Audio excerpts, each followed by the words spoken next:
গৌরব ও ঐতিহ্যের 142তম বর্ষ উদযাপনে আপনাদেরকে জানাচ্ছি রক্তজবার রক্তিম শুভেচ্ছা ও সেই সাথে সবাইকে জানাচ্ছি শুভ দীপাবলি।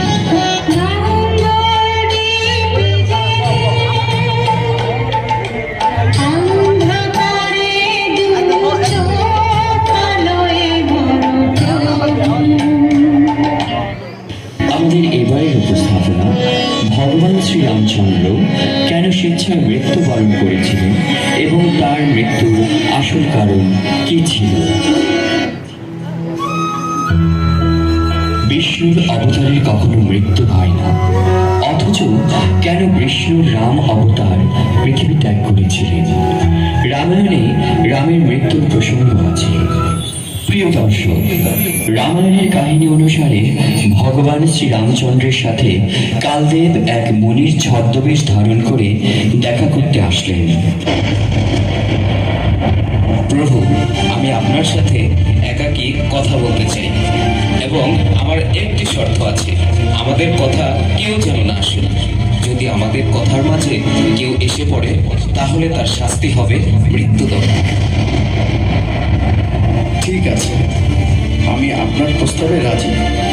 ভাই লক্ষণ, তুমি সদর দরজার সামনে কড়া পাহাড়ে থেকে কেউ যেন ভিতরে না প্রবেশ করে। যথাজ্ঞা। কালদেব মূলত ভগবান শ্রীরামের এই পৃথিবীতে সময় শেষ হয়ে এসেছে এ কথাই জানাতে এসেছিলেন। এরপর সেখানে ঋষি দুর্বাসা উপস্থিত হলেন এবং ভগবান শ্রীরামচন্দ্রের সাথে সাক্ষাৎ করার ইচ্ছে প্রকাশ করলেন। কিন্তু লক্ষণ শ্রীরামচন্দ্রের আজ্ঞা পালনের জন্য ঋষি দুর্বাসাকে আটকে দিলেন।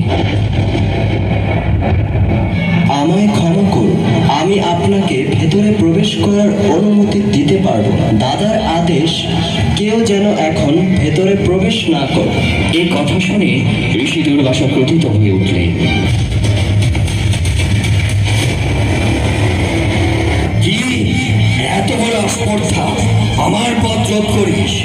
এক্ষুনি তোর এবং তোদের অযোধ্যা নগরীকে আমি অভিসম্পাত করব। লক্ষণ ঋষি দুর্বাসাকে শান্ত হতে বললেন এবং রামের আজ্ঞা অমান্য করে ভেতরে প্রবেশ করলেন। দাদা, আপনার আজ্ঞা আমি পালন করতে পারলাম না, আমাকে ক্ষমা করবেন। ঋষি দুর্বাসার অভিসম্পাতের হাত থেকে অযোধ্যা নগরীকে রক্ষা করার জন্য আমাকে ভেতরে আসতেই হলো।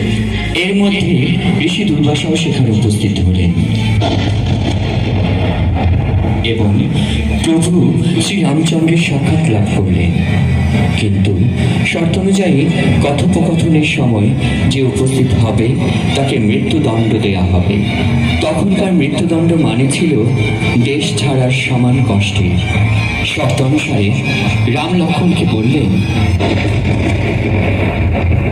ভাই লক্ষণ, শর্ত অনুযায়ী তুমি এখনই অযোধ্যা নগরী ত্যাগ করো। আমি প্রতিজ্ঞাবদ্ধ। লক্ষণও তার ভাইয়ের আজ্ঞা পালনের জন্য অযোধ্যা নগরী ত্যাগ করে সরজু নদীর তীরে উপস্থিত হলেন এবং সেই নদীতে দেহত্যাগ করলেন।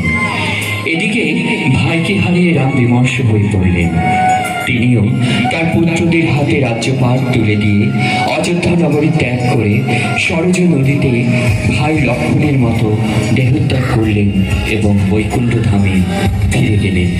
শুধু ভক্তবৃন্দ, এই কাহিনী থেকে আমরা এই শিক্ষা লাভ করি যে এই পৃথিবীতে যে জন্ম নেবে তার একদিন না এক